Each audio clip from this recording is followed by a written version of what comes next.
Hello दोस्तों, स्वागत है आप सभी का इंजीनियर अड्डा के ऑफिशियल यूट्यूब पर। मेरा नाम है प्रमोद अग्रहरी और इस अचीवर टॉक पे आज हमारे साथ हैं आदित्य पांडे, जिन्होंने एसएससी जेई 2 बार क्रैक किया।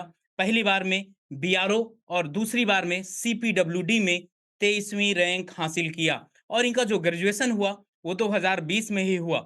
मतलब ये दो दो बार आज तक एसएससी जेई का एग्जाम दिए और दोनों बार बहुत ही अच्छे नंबर से क्रैक किया। तो स्वागत है Aditya Pandey. Thank you sir. कैसा फ़ील थैंक कर यू रहे हो सर। भाई? Thank you. बहुत अच्छा फील हो रहा है सर, आपके प्लेटफॉर्म पे आके अपना जो भी अपना जो अचीवमेंट है, जो भी शेयर करना है, बहुत अच्छा फील बिल्कुल। हो रहा है सर। ओके, तो मेरे दोस्तों आज मैं आपको बता दूँ कि ये जो अचीवर टॉक होने वाला है आप लोगों के लिए बहुत ज़्यादा इम्पोर्टेंट होगा, क्योंकि यहाँ पर मैं डायरेक्टली आदित्य से बात करूँगा कि उनकी प्रिपरेशन स्ट्रेटजी क्या थी, किस तरीके से पढ़ाई करते थे, टाइम टेबल क्या है और इस जर्नी के दौरान क्या-क्या प्रॉब्लम आए, उनके इम्पोर्टेंट सब्जेक्ट कौन-कौन से थे, इन सभी बातों पे मैं आज आदित्य जी से बात करने वाला हूँ। तो आदित्य भाई, पहले तो आप अपनी जर्नी के बारे में बताइए, कब आपने बीटेक किया? Yes sir. तो सर जर्नी शुरुआत होती है 2016 से। ओके, 2016 में मेरा बीटेक में एडमिशन हुआ, जो कि बीआईटी झांसी, जो कि यूपी गवर्नमेंट का कॉलेज है। तो बिल्कुल। मैंने वहाँ से 2016 में अपना एडमिशन लिया। 2016 से लेकर 2020 तक बीटेक चली। हुँ, बीटेक में तो शुरू के 2 साल काफ़ी मस्ती में निकले। कोई मतलब कोई टेंशन नहीं ज़िंदगी में, सब कुछ अच्छा चल रहा था। थर्ड ईयर से थोड़ी बहुत मतलब अब करियर को लेके अपनी टेंशन चालू हुई। तो ओके। अपना धीरे-धीरे देखा, काफ़ी टेक्निकल सब्जेक्ट्स भी आ गए थे हमारे कोर्स में। हुँ, सेमेस्टर एग्ज़ाम भी अच्छे मतलब काफ़ी मतलब टफ हो रहे थे। तो वहाँ से थोड़ी बहुत पढ़ाई मतलब सीरियसनेस चालू हुई और उसके बाद सर फाइनल ईयर तक तो बिल्कुल मतलब आदमी सीरियस हो ही जाता है। तो हमारे संग भी वही हुआ था, हम भी मतलब बिल्कुल मतलब सब कुछ इधर जितना भी एक्स्ट्रा करिकुलर एक्टिविटीज़ थी सब छोड़ के हमने पढ़ाई पे ध्यान चालू कर दिया।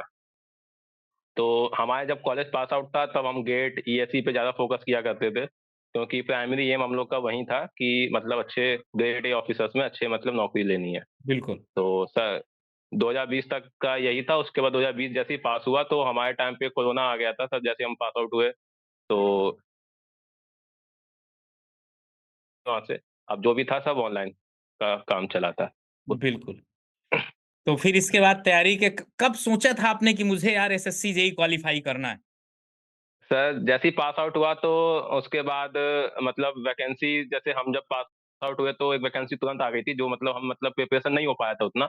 2 महीने बिल्कुल। बाद ही एग्ज़ाम था हमारे, 2 या 3 महीने बाद एग्ज़ाम हो गया था। तो सर हम बस हमने फॉर्म भर दिया था और जाके चुपचाप बैठ के आ गए, पेपर दे के आ गए थे, वहाँ कुछ हुआ नहीं हमारा। तो तब नए थे सब कुछ, तब कुछ मतलब एक्सपीरियंस भी नहीं था, ना ये पता था कि कैसे तैयारी करनी है, ना कुछ ओके, ओके। तैयारी भी अच्छे से नहीं हुई थी, नए-नए पास बिल्कुल, आउट हुए थे। बिल्कुल। उसके बाद जब सर मतलब कुछ सीनियर्स का जब सिलेक्शन हो गया इसमें, हमारे कॉलेज के, और जब उन्होंने अपना बताया कि मतलब काफ़ी अच्छे-अच्छे डिपार्टमेंट्स हैं इसमें, सीपीडब्ल्यूडी है, सीडब्ल्यूसी है, फरक्का बैराज है, एमईएस है। तो उन्होंने जब अपना बताया कि उनकी मतलब लाइफ़ कितनी स्टेबल हो गई इस जॉब को निकालने के बाद, तब वहाँ से हमें लगा कि हाँ, एसएससी, जेईई सेंट्रल गवर्नमेंट की जॉब है, ग्रुप बी की जॉब है और मतलब इससे अच्छी जॉब मतलब एक इंजीनियर के लिए मतलब जो इंजीनियर ग्रेजुएट है उससे अच्छी जॉब मतलब आज के ज़माने में, जो इतनी ज़्यादा भीड़ और इतनी ज़्यादा सीट भी मतलब नहीं आ पा रही है, तो बेस्ट जॉब है सर अभी के लिए डिमांडिंग में। बिल्कुल, बिल्कुल, बहुत अच्छी जॉब है। तो अच्छा आपके अंदर इतना कॉन्फिडेंस कहाँ से आया कि पहली बार में मैंने बीआरओ क्वालीफाई किया और अगले बार मैं अभी एक्सटेंशन ले लेता हूँ और सीपीडब्ल्यूडी निकालूँगा और सीपीडब्ल्यूडी जब निकालूँगा ना तो 23वीं रैंक लाऊँगा। मतलब सर क्या था ऐसा कॉन्फिडेंस कुछ? कॉन्फिडेंस सर पिछले साल ही आया था, क्योंकि सर जब मैंने बीआरओ क्वालीफाई किया था तो मेरा पूरा उम्मीद सीपीडब्ल्यूडी का ही था। हाँ, क्योंकि हाँ। मेरे प्री में सर 2022 में जब मैंने पहली बार एसएससी जेईई दिया था पढ़ के, तो मेरे 144 नंबर थे प्री में। वॉव! तो मुझे कॉन्फिडेंस आ गया था कि मुझे सीपीडब्ल्यूडी मिल जाएगा। बट सर बिल्कुल। पिछले साल आप जानते ही हैं सब्जेक्टिव पेपर था, तो वहाँ हाँ, पे हाँ। मतलब कुछ एग्जामिनर के मूड के ऊपर भी डिपेंड होता है कि बिल्कुल, कैसे क्या बिल्कुल। नंबर होते हैं। तो कुछ हुँ, नंबर सर वहाँ कम हो गए। तो मेरे सर मुझे मतलब बीआरओ में मतलब जनरल से बीआरओ क्वालीफाई हुआ था। बाकी ओके। सर मैं कॉन्फिडेंस तभी से आ गया था कि जब मेरे प्री में इतने नंबर आ गए थे, तो मैंने कहा कि एक बार फिर से देता हूँ। इस बार ट्राई करता हूँ और अच्छे से और मेहनत करूँगा। तो सर मैंने इस बार और अच्छे से मेहनत किया, तो मैंने इस बार प्री में भी 140 नंबर और मेंस में भी 225 नंबर स्कोर किए। तो दोस्तों तो मैं आप सबको बता देना चाहता हूँ कि इतना कॉन्फिडेंस आपके अंदर भी होना चाहिए। आप अगर 1 मिनट के लिए सोच के दिखाएँ कि अगर ये बीआरओ जॉइन कर लिए होते, तो क्या आप सीपीडब्ल्यू निकाल पाते? कभी भी सीपीडब्ल्यूडी निकाल नहीं पाते क्योंकि इनके अंदर इतना ज़्यादा कॉन्फिडेंस बिल्ड कर दिया गया था और ये कॉन्फिडेंस खुद से आता है कि मैं ये कर हाँ सकता हूँ, सर। और जिस दिन आपने सोच लिया मैं ये कर सकता हूँ, 100 में 80% चीज़ें आप उसी दिन कर लेते हैं। ठीक ना? तो यस, आदित्य यस भाई सर। आप सबसे पहले बताइए कि आपका टाइम टेबल क्या था पढ़ने का? बहुत ऐसे बच्चे होते हैं जो हमसे पूछते हैं डायरेक्टली, तो मैं आज आपसे डायरेक्टली पूछ रहा हूँ, बच्चों के क्वेश्चन ही आपसे पूछ रहा हूँ कि टाइम टेबल क्या रखते थे आप पढ़ने का? सर बेसिकली टाइम टेबल ये था कि अगर मैं प्रॉपर एसएससी जेईई के लिए बताऊँ, तो प्री का टाइम टेबल ऐसा था कि जैसे प्री का सिलेबस था 100 नंबर की टेक्निकल, बाकी के 100 नंबर में नॉन टेक आता था। Non technical. नॉन टेक में भी 50 नंबर की रीजनिंग और 50 नंबर की जीएस आती थी। तो मेरा पूरे दिन का टाइम टेबल ऐसा था कि मैं दिन में मैक्सिमम टाइम टेक्निकल को दूँगा। जैसे अगर मैं दिन में 12 घंटे पढ़ता हूँ, तो दिन में 6 घंटे मैं टेक्निकल को दूँगा, 1 घंटा या 2 घंटा मैं नॉन टेक को दूँगा, मतलब रीजनिंग को दूँगा। बाकी 1-2 घंटा मैं क्या कहता हूँ कि उसको जीएस को दूँगा। उसके बाद जो बचे टाइम है उसमें मैं ओवरऑल रिवीजन कर लूँगा, जितना मैंने पढ़ा है। ओके। तो मेरा मेन यही था मेरा टाइम टेबल सर। अच्छा, आपके 2023 में कितने नंबर थे? सर मेरे प्री में? 365 नंबर है। नहीं, तो प्री में कितने नंबर? 140 थे सर। 140 नंबर कम हो गए यार पिछले बार की अपेक्षा, सर 2022 के पेपर कंपैरिजन में। पेपर था थोड़ा कठिन आया था इस बार का। ओके। तो अच्छा, पर इसमें आप सर बता रैंक सकते इम्प्रूव हैं हुई थी। टेक्निकल में कितने थे, जीएस में कितने थे, रीजनिंग में कितने थे, याद है आपको? हाँ सर याद है सर, टेक्निकल में 75 के लमसम थे। और सर उसमें क्या कहते हैं जीएस रीजनिंग में 44 थे, और बाकी सर 18 से 20 नंबर टेक्निकल उसमें जीएस में? जीएस में जीएस में। जीएस में थे, रीजनिंग में अच्छा। 44 थे। अच्छा, तो जीएस में यार इतनी एक्यूरेसी आई कैसे? कितने क्वेश्चन अटेम्प्ट किए थे जीएस में? सर जीएस में तो मैंने सर लगभग 46 47 क्वेश्चन अटेम्प्ट कर दिए थे। अरे वाह! मतलब अगर आपकी इतनी एक्यूरेसी है तो बहुत ही अच्छा है। तो हाँ आप एक सर। चीज़ मुझे ये भी बता दीजिए, यही लगे हाथ ही बता दीजिए, क्या प्री और मेंस दोनों एक साथ तैयार किया जा सकता है? किया जा सकता है सर, अगर टाइम है आपके पास। और सर जब भी, और इस जब से ये वाला नया फॉर्मेट आया है एसएससी का, नया हाँ, हाँ। पैटर्न आया है एग्जाम का, तो बिल्कुल किया जा सकता है। क्योंकि अब जब बच्चा कोई जैसे फॉर एग्जांपल हमने आरसीसी पढ़ा, तो हम आरसीसी को इतने डेप्थ में पहले से ही पढ़ लेंगे कि अगर ये कोई भी क्वेश्चन आए, चाहे मेंस का है चाहे प्री का है, हम उसको टैकल कर लेंगे। तो तैयारी दोनों की एक संग की जा सकती है बिल्कुल, बट प्री से 1 महीने पहले हम पूरे प्री को फोकस कर देंगे तो ज्यादा अच्छा रहेगा। हाँ, ये बात तो है। तो हाँ अच्छा, सर। आपने टाइम टेबल बच्चों को बता दिया। टाइम टेबल में आपकी स्ट्रेटजी क्या थी पढ़ने की? कि मतलब आपने पहले बीआरओ निकाला, फिर सीपीडब्ल्यूडी में 23 रैंक आए, तो आपकी स्ट्रेटजी क्या थी? जो बच्चों को क्या बताना चाहते हैं? स्ट्रैटेजी यही है, कंसिस्टेंसी होना चाहिए। ओके। कंसिस्टेंसी सबसे बड़ी चीज होती है। अगर जैसे मैंने ठान लिया कि मुझे आज आरसीसी में या सोम में या सॉइल में मुझे इतने चैप्टर कंप्लीट करने हैं और मुझे इतने क्वेश्चंस लगाने हैं, तो लगाने ही लगाने हैं, और उससे कोई दूसरा चारा नहीं है कि मतलब कल लगा लेंगे परसों लगा लेंगे। तो कंसिस्टेंसी सब मेन है। दूसरी बात यह है कि जो टाइम टेबल बनाया है उसको पूरा का पूरा उसी दिन फॉलो करना है, अगले दिन आगे नहीं, आगे लेके नहीं जाना है। और टाइम टेबल में भी ये देखना है कि मतलब जो सब्जेक्ट ज़्यादा नंबरों के आ रहे हैं, जैसे एसएससी में सबसे ज़्यादा बीएमसी पूछी जाती है, बीएमसी फाइल सीटी, हाँ। एस्टिमेशन एंड कॉस्टिंग पूछी जाती है, तो हमें मैक्सिमम टाइम उस सब्जेक्ट को देने हैं जो सब्जेक्ट ज़्यादा नंबर हमें स्कोर करके देंगे। तो सर मेन यही था। और दूसरी बात, रीजनिंग में जितना प्रैक्टिस करेंगे उतना नंबर आएँगे। तो यहीं से सर यही था। तो आप लोग याद कर लीजिएगा, इन्होंने जो स्टेप बताया है, सबसे पहले आपके कॉन्सेप्ट क्लियर होने चाहिए। जब आप कॉन्सेप्ट क्लियर कर लीजिएगा, इसके बाद आप अनसॉल्व्ड क्वेश्चन लगाइएगा, पीवाईक्यू लगाइएगा, और सबसे लास्ट में टेस्ट सीरीज लगाइएगा। टेस्ट सीरीज का कितना और क्या योगदान होता है सिलेक्शन में? तब बहुत ज़्यादा योगदान होता है सर। टेस्ट सीरीज़ आदमी की नॉलेज से सिलेक्शन नहीं होता है कभी भी सर, प्रैक्टिस से सिलेक्शन होता है। बिल्कुल सही। एग्ज़ाम निकालना और चीज़ों को समझना में अलग-अलग चीज़ है सर। एग्ज़ाम निकालने के लिए आपको प्रैक्टिस की ज़रूरत है, और प्रैक्टिस आपको पीवाईक्यू और टेस्ट सीरीज़ से ही मिलेगी। तो टेस्ट सीरीज़ से सर बहुत हेल्प हुई है। टाइम मैनेजमेंट का पता चला है कि अब जैसे प्री में सर 200 क्वेश्चन करने होते हैं 120 मिनट में। तो सर अगर हम ज़्यादा क्वेश्चन अटेम्प्ट नहीं करेंगे तो नंबर नहीं आ पाएँगे हमारे। तो हुँ। टाइम मैनेजमेंट का बहुत ज़्यादा मतलब हेल्प हुआ है हमारे टेस्ट सीरीज़ से। टेस्ट सीरीज़ सर बहुत ज़्यादा इम्पोर्टेंट है, किसी भी अच्छा, एग्ज़ाम को जब क्रैक करने के लिए। अच्छा आदित्य भाई, जब हम टेस्ट सीरीज लगा रहे होते हैं तो बहुत बच्चे डिमोटिवेट हो जाते हैं कि यार मुझसे अब नहीं होगा, पता नहीं क्या है, ऐसा लगता है। तो इसके पीछे मेन रीजन क्या है? किस तरीके से टेस्ट सीरीज के नंबर इम्प्रूव किए जाएँ? कोई है आपके सर पास जैसे गुण? कि हाँ सर, जैसे कि मैंने पहला टेस्ट दिया और मेरे नंबर नहीं आए, तो उस टेस्ट का एनालिसिस करना है कि उसमें जो क्वेश्चन्स गलत हुए हैं, वो किस चैप्टर के गलत हुए हैं। उस चैप्टर को दोबारा अपने नोट्स उठाओ, अब नोट्स उठा के दोबारा उस चैप्टर को अगर हम पढ़ेंगे और फिर दोबारा टेस्ट लगाएँगे तो डेफिनिटली सर नंबर इंक्रीज़ हो जाएँगे अगली बार। तो हमारे भी सर शुरुआत में टेस्ट में नंबर नहीं आते थे, पर धीरे-धीरे हमने रेगुलर टेस्ट दिए, टेस्ट में नंबर इंक्रीज़ हुए, तो फिर मेन एग्ज़ाम में फ़ायदा हुआ हमें उस चीज़ का। ओके, फिर तो मेन कभी एग्ज़ाम में टेस्ट के फ़ायदा नंबर हुआ। से डिमोटिवेट नहीं होना चाहिए सर। ओके। तो अगर जैसे जिन बच्चों के नंबर अगर टेस्ट में कम आते हैं तो डिमोटिवेट मत होइएगा आप लोग। टेस्ट में आप अपनी कमियों को देखिएगा कि कहाँ पर आप कमी कर रहे हैं, कहाँ पर कौन से सब्जेक्ट में आप लैग कर रहे हैं, कौन-सा कॉन्सेप्ट नहीं क्लियर है। मीन्स अपने वीकनेस पर हमको काम करना है। तो अगला अगला आपसे मेरा एक क्वेश्चन और है। बहुत बच्चों का आता यस है सर। सर डिमोटिवेट हो जाते हैं हम। कुछ ऐसी एनर्जी बता दीजिए कि हम मोटिवेट रहें। तो कोई ऐसा है सर सूत्र डीम आपके पास? बिल्कुल है सर। हाँ, डिमोटिवेट का मेन दिक्कत यही है ना सर, जैसे कि आज हमने कुछ चीज़ सोची कि आज मैं 4 चैप्टर पढ़ के सोऊँगा और हम नहीं कर पाए। रात में हमें बहुत डिमोटिवेशन आता है कि हम दिन में हमने पूरा वेस्ट कर दिया, अब हम क्या करेंगे, हमारा नहीं होगा, कितनी कॉम्पिटिशन है, इतने लोग हैं, कैसे होगा? तो वो सर मेन रीज़न डिमोटिवेशन का यही है कि हम अपने आप को बहुत मतलब अंडर एस्टिमेट कर देते हैं चीज़ों को लेके, जो सही कि बात। नहीं होना चाहिए। तो सर मेन यही है कि जब भी डिमोटिवेशन आए तो दिमाग में यही सोचना है कि हमें तो एक सीट लेनी है और एक सीट के लिए इतनी ज़्यादा भीड़, हमें अपनी सीट लेनी है और अपनी सीट के लिए हम सर जितनी ज़्यादा कोशिश करेंगे उतना ज़्यादा अच्छा रहेगा। और बिल्कुल, दूसरी बात ये है कि आज बस एक एक पल का टाइम होता है, आपकी ज़िंदगी बेरोज़गारी से रोज़गार हो जाओगे। जब एक फाइनल रिज़ल्ट में आपका नाम आ गया, तो आप बस आपकी ज़िंदगी पूरी चेंज हो जाती है। बस उस चीज़ को ध्यान रखना है कि अब मुझे अपना नाम फाइनल रिज़ल्ट में लाना ही लाना है। तो वो मोटिवेशन का एक वो होता है।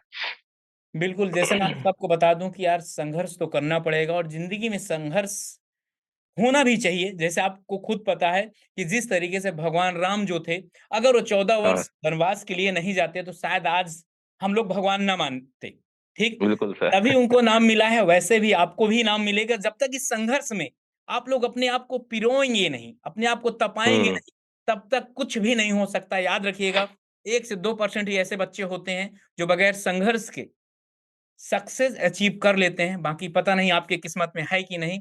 आप लोग के साथ एक ही चीज़ है, वो है मेहनत। जितनी मेहनत कर सकते हैं, उतना मेहनत करिए। तो आपसे मैंने बात कर लिया टाइम टेबल के बारे में, स्ट्रेटजी के बारे में और डिमोटिवेशन के बारे में। और अगला एक क्वेश्चन मेरा ये है कि बहुत ऐसे बच्चे हैं जो ये सोच रहे हैं कि अभी एसएससी जेईई में 4 महीना बचा हुआ है। क्या 4 साढ़े 4 महीने में एग्ज़ाम को क्वालीफाई किया जा सकता है? सर अगर कोई ज़ीरो लेवल पे है और ये सोच रहा है कि 4 महीने में उसका एग्ज़ाम क्वालीफाई हो जाएगा, तो बहुत ज़्यादा मुश्किल चीज़ है ये। हाँ, आपको अगर मतलब कोई ज़ीरो लेवल पे है तो उसको एग्ज़ाम क्वालीफाई हो जाएगा, बट उसको बहुत मेहनत करनी पड़ेगी, क्योंकि जो उसको अभी तो पूरे सब्जेक्ट कंप्लीट करने हैं, जो बच्चा अभी ज़ीरो लेवल पे है। उसके बाद उसको प्रैक्टिस करना, फिर टेस्ट लगाना, उसके बाद एक्यूरेसी इम्प्रूव करनी है, तब जाकर सिलेक्शन होगा।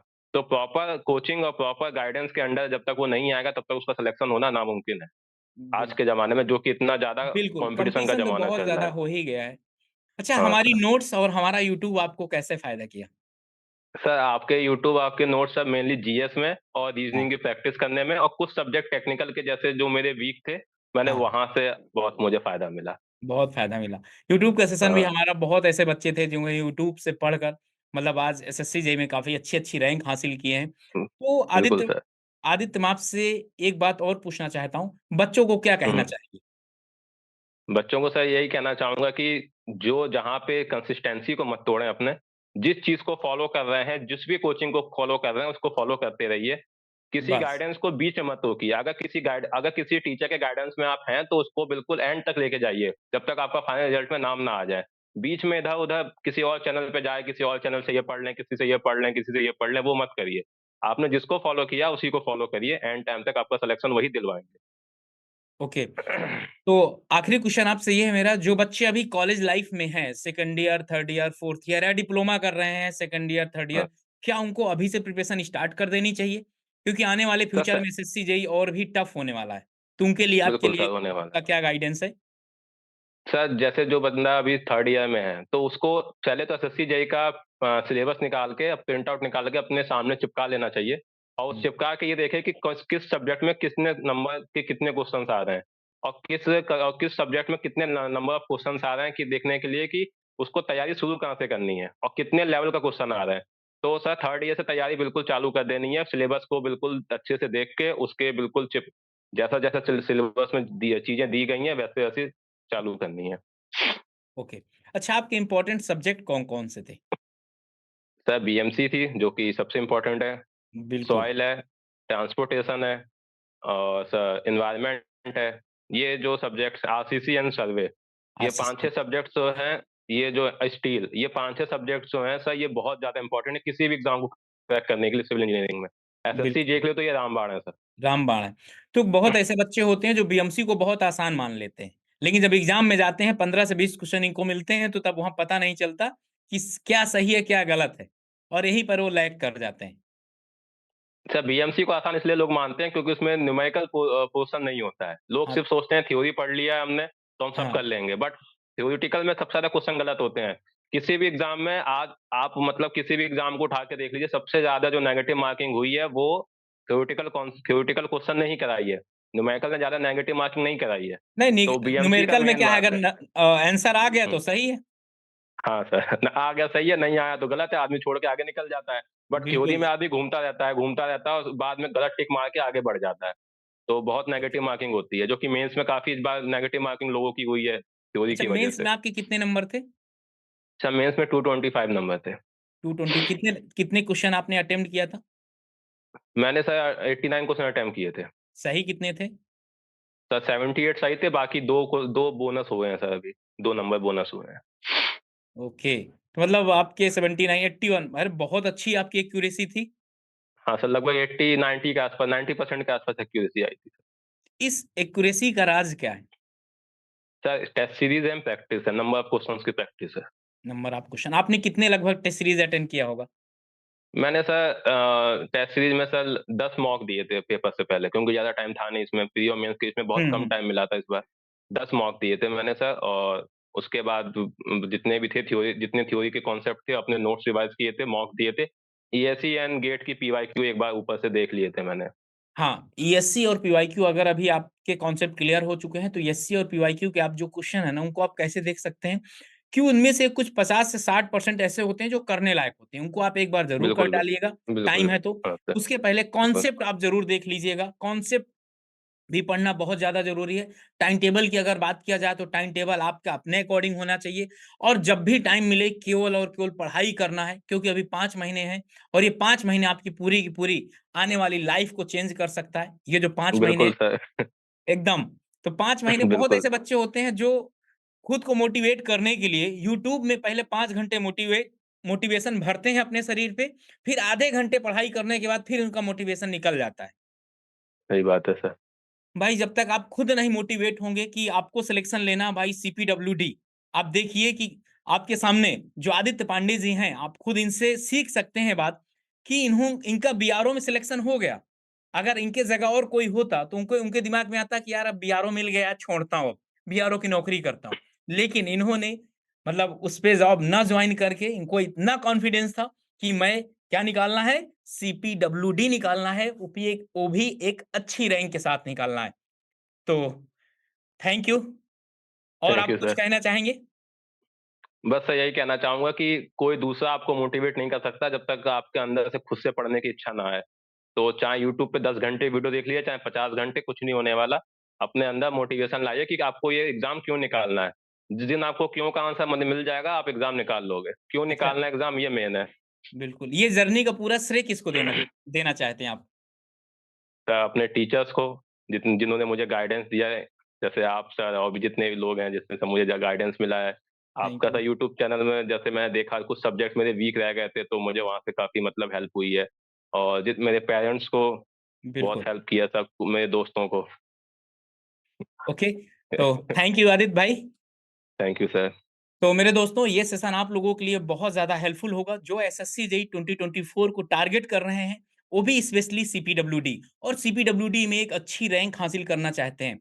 तो मेरे दोस्त आप लोग ये सेशन ज़रूर एक बार देखिएगा और देखिएगा कि आप कहाँ गलती कर रहे हैं। जो गलती आदित्य ने नहीं किया, वो गलती आप भी नहीं कर सकते, या ऐसे भी हो सकता है कि वो गलती आप शायद कर रहे हो, जो आदित्य ने ना किया हो।